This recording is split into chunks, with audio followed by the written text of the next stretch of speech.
O Fluminense venceu o Mirassol por 1-0 no Maracanã e nada melhor como tempo, né? Eu falei no vídeo pré-jogo, você que tá aqui comigo todos os dias, que ia ser 1-0 com aquele gol cagado, aquele gol feio, que ninguém vai entender nada como entrou. Dito e feito. Conhecemos pouco esse time aí, né? Enfim, o roteiro se repetiu, com um gol que nem o autor sabe se comemora ou pede desculpa. O Fluminense venceu, mas fazendo mais do mesmo, apresentando um futebol muito fraco, muito ruim, mas vitória é vitória, né? Mas vamos com calma, é óbvio que vai ter crítica, né? Eu não vou resumir essa partida apenas, ganhou, foda-se, lógico que não. Mas antes, se inscreva no canal, a gente não para de crescer. Rumo aí aos 1.100 seguidores. Obrigado aí todos vocês que estão aqui todos os dias, ajudando no levantamento do canal, no crescimento. E só tenho a agradecer a vocês. Segue a gente no Instagram também. O Instagram tá meio parado, não vou mentir, me falta tempo, mas vamos ver o crescimento lá, né? Se continuar crescendo com alguma frequência, eu vou ter mais ânimo para postar. Porque como eu falei, eu ainda não ganho nada com as redes sociais, com a internet. Por enquanto eu trabalho voluntário e de algo que eu amo muito, que é o Fluminense. Então, bora pro vídeo. O gol oficialmente foi dado pro Kevin Serna, mas honestamente, a bola ia completamente para fora, mas o desvio no zagueirão do Mirassol foi lá e enganou o goleiro. Gol contra disfarçado, e foi o único momento de alegria em um jogo horroroso. 1-0 que diz mais sobre a limitação do Fluminense do que sobre o bom momento que muita gente tenta forçar. Uma pequena análise geral do jogo. O Fluminense teve mais posse de bola, finalizou mais vezes e teve mais volume. Mas, mano, o futebol apresentado foi de doer os olhos. Olha os números. Foram 13 finalizações do Fluminense contra 10 do Mirassol. Mas sabe quantas certas no gol? Apenas 4. E já adianto aqui, nenhuma dessas 4 foi do Everaldo. Ou seja, o time finaliza, mas não machuca o adversário. E o detalhe, o Mirassol, mesmo com menos posse, teve mais gols esperados no segundo tempo, ou seja, foi mais perigoso. O Fluminense teve 60% de posse de bola, mas como sempre, pouca efetividade. É a velha história da posse sem propósito, e vocês estão bem mais do que acostumados, né? A cicatriz ainda é atual demais, galera. E bom, não é coincidência. O mapa de ataque do Mirassol mostra tudo. Quase 70% das jogadas deles vieram pelo nosso lado esquerdo, com o René e o zagueiro Freitas. É sempre ali, o buraco negro da defesa. Não comprometeram com gol hoje, é verdade, mas isso não quer dizer que jogaram bem, porque errar um passe de 5 metros, rifar a bola sem olhar e quebrar o ritmo de saída, isso também é falha, só não aparece nas estatísticas. E falando de quem realmente jogou bola, o Lúcio Acosta foi mais uma vez o dono do time. Se liga nesses números: 86 minutos em campo, 7 duelos ganhos, 3 dribles certos, 2 finalizações no alvo, 1 assistência e 1 passe decisivo. O Fluminense com ele é um, sem ele é outro. Tudo passa pelos pés do cara. É ele quem pensa, acelera e dá o toque final. Sem o Acosta, o time perde o cérebro, literalmente. Outro grande destaque da partida foi o Thiago Silva. Jogou de terno, com calma, de quem entende o que é zagueirar. Vamos usar esse termo, né?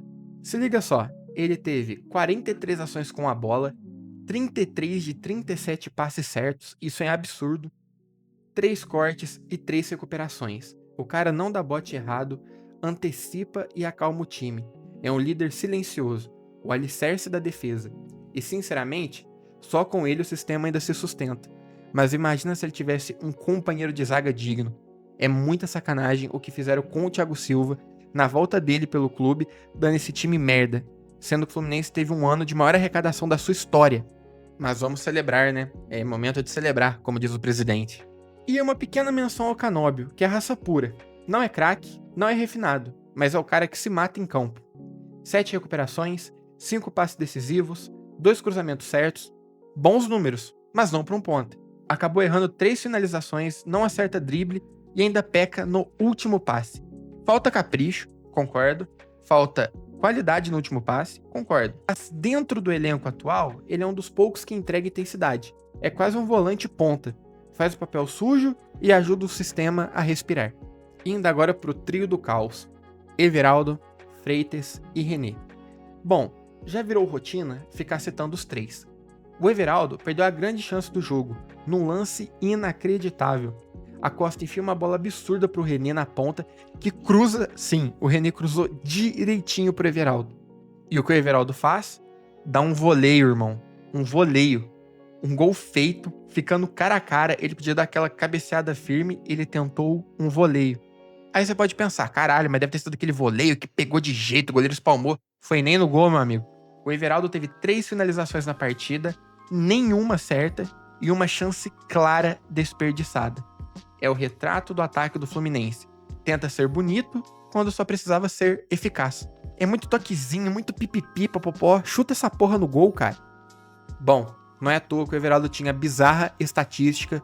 Sim, essa estatística é real. Everaldo ficou 2 meses sem chutar a gol no Fluminense. Pra te falar a verdade, não sei nem se esse dado aí já foi quebrado, porque eu não lembro. Então, né, quem diria que 3 finalizações dele não iria no gol, né? Freitas e René seguem sendo os mesmos. Não entregaram gols porque não tiveram a chance. Porque quando o adversário pressiona mais um pouco, um adversário mais forte, você já sabe o que acontece, né? Porque, inclusive, o Mirassol dentro de casa é um time muito forte. E o Fluminense perdeu lá. E adivinha como? Talvez vocês não se lembrem. Mas o Freitas entregou 2 bolas no pé do ponta do Mirassol. Se você não se recorda, o Thiago Silva consegue recuperar a bola, que sobra pro Freitas, ele erra, a bola volta no pé dele e o Freitas entrega de novo. E é nesse lance que sai o segundo gol do Mirassol, que foi o gol do Negueba. Então, como eu falei, a gente se toca mais que peças da nossa defesa é uma merda quando eles comprometem em nível extremo, né? Mas, quando a transição defensiva é lenta, os passes errados quebram o jogo, essas pequenas coisas que também afetam na saída de bola, porque é na saída de bola que nasce um gol, né? Então, quando essas coisas acontecem, a torcida já não tá aguentando mais. Eles foram vaiados desde os 5 minutos. O Freitas, cara, pegava na bola, já era vaiado. O Everaldo, então, puta que pariu. E mais do que merecido. O público no Maracanã foi pequeno e mesmo assim fez barulho. De impaciência. E por que o público é pequeno? Esse ano o Fluminense vai pra sua pior média de público no ano, depois de muito tempo, tá? E por quê? Sinceramente, o torcedor tá dentro do carro, pensando em ir pro Maraca, olha a lista de relacionados e já desanima. Imagina você pegar a porra da rede social do Fluminense, abrir lá, tal, ver Everaldo titular e o René na lateral. Mano, é quase uma provocação, é quase um deboche da cara do torcedor, cara. Então, assim, quem diria, né, que o Maracanã ia ter os 10 mil guerreiros espartanos de sempre, né? Normal. E minha crítica ao Zubeldia. Cara, não acho que ele é o problema, tá? Porque ele parece refém do próprio elenco. Mantém o mesmo esquema, as mesmas substituições, as mesmas panelas. Vai técnico, volta técnico e nada muda. Tá começando a ficar suspeito, tá ficando estranho isso, cara. E quando muda, é sempre volante e atacante. Parece que é só isso que muda no Fluminense. Os pontas não mudam nunca. O Riquelme, o Lavega, o Santi Moreno, o Lescano que é meia, seguem esquecidos. E aí, o que a gente ganha de presente pra quem foi lá no Maracanã? Ver o Nonato, que tava voltando de lesão, meses parado, entrando como primeira opção. O Nonato, ele era reserva do Santos na Série B. Série B. A, B. Segunda divisão. Um reserva da Série B, num time gigante que é o Santos, é importante no Fluminense. Aquele é prioridade. E é isso que irrita o torcedor, a falta de meritocracia. E o resultado tá aí. Um ataque que não faz gol há quase um mês, porque os mesmos continuam sem justificar. E no fim, o Fluminense manteve o estilo do Zubeldia, linha alta, amplitude, jogo posicional, mas sem o plus, né? Por quê? Porque barra na limitação do elenco. Que é culpa dele. É ele que escala, é ele que põe essas merda. Então, a culpa é dele também. Não vou ficar aqui, não, ele recebe ordem, que sei lá o quê. Ah, cara, eu não gosto de ficar com ilação, não. Apesar de que, tá, eu deixo o torcedor pensar o que quiser. Porque é difícil não pensar isso, tá? Pensa o que quiser, mas eu não posso ficar na ilação. Então, assim, beleza, a posse é alta, o volume é ok, mas o time não sabe o que fazer quando chega no terço final. É previsível. Os adversários marcam os lados, bloqueiam a costa e o jogo acaba. Flu cria 12, 13 finalização, mas poucas chances reais. É toque, toque, toque, nada. Porque barra na limitação do elenco, que o próprio escala. Porque tem opção no banco ótima, que nem é testada. E os que a gente não sabe se é bom ou ruim é porque não joga. Então é muito difícil. E bom, no final o Mirassol cresceu, tomou conta das segundas bolas e até assustou. O time terminou recuado, cansado e nervoso. E a torcida percebeu isso. Não teve festa. Aplausos? Nenhum. Só alívio. E é esse o resumo perfeito do Fluminense hoje. Alívio, não alegria. Sim, o Flu foi para 6 vitórias seguidas no Maracanã sem sofrer gol. Mas o futebol é o mais feio dessa sequência. Vitória que soma pontos, mas não soma confiança. E é assim que a gente fica por aqui. Vitória sim, mas o jogo foi uma vergonha estética. O gol foi cagado, a atuação foi pobre e o roteiro previsível. A Costa carrega o piano, Thiago Silva protege o caos. E o resto do time parece andar de ré. O Zubeldia precisa parar de insistir nos mesmos nomes e entender que a torcida tá perdendo a paciência. A arquibancada já não acredita. E quando o torcedor começa a se desconectar, nem Vitória segura mais o clima. Enfim, vitória feia, jogo irritante, mas minha previsão no fim ficou correta. Agora eu quero saber, pra você, essa vitória engana ou alivia? Comenta aí, deixa o like, se inscreve, segue a gente no TikTok, segue a gente no YouTube, porque no canal Voz do Flu tem informação toda hora, pré-jogo, pós-jogo e resumo pra você nessa nova geração de criador de conteúdo do Flu que trabalham com lives, tá bom? Então, valeu você que ficou até aqui. Tem 2 vídeos no ar, tá bom? Sobre as 2 entrevistas resumidas do Matheus Montenegro e do Celso Barros, tá bom? Então, um vídeo muito legal. E o próximo vídeo vai ser sobre a entrevista com o Ademar Arraes, candidato a presidente do Fluminense. Beleza?